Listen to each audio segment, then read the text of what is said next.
Ration card থকাসকলৰ বাবে বেয়া খবৰ। দেশৰ কোটি কোটি ৰেচন কাৰ্ডৰ হিতাধিকাৰীলৈ বেয়া খবৰ। জানুৱাৰী মাহৰ পৰা ৰেচন কাৰ্ডৰ হিতাধিকাৰীয়ে নাপাব বিনামূলীয়া চাউল। দেশৰ লগতে অসমৰ লাখ লাখ হিতাধিকাৰীয়ে নাপাব চৰকাৰী চাউল। কিন্তু কিয় চাওঁ আহক। দেশৰ কোটি কোটি ৰেচন কাৰ্ডৰ হিতাধিকাৰীৰ বাবে বেয়া খবৰ। জানুৱাৰী মাহৰ পৰা ৰেচন কাৰ্ডৰ হিতাধিকাৰীয়ে নাপাব বিনামূলীয়া চাউল।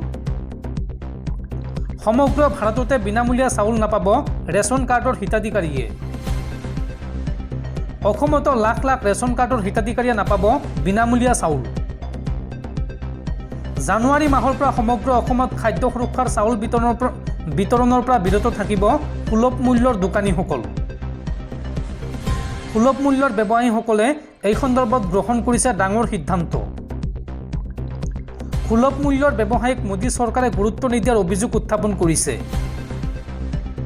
সুলভ মূল্যৰ ব্যৱসায়ীৰ জীৱনৰ নিৰাপত্তা আৰু সুৰক্ষাৰ বাবে পদক্ষেপ ল'বলৈ দাবী জনাইছিল সুলভ মূল্যৰ ব্যৱসায়ীয়ে। আৰু নৱেম্বৰ মাহ পৰ্যন্ত সময়সীমা বান্ধি দিছিল সুলভ মূল্যৰ দোকানীসকলে।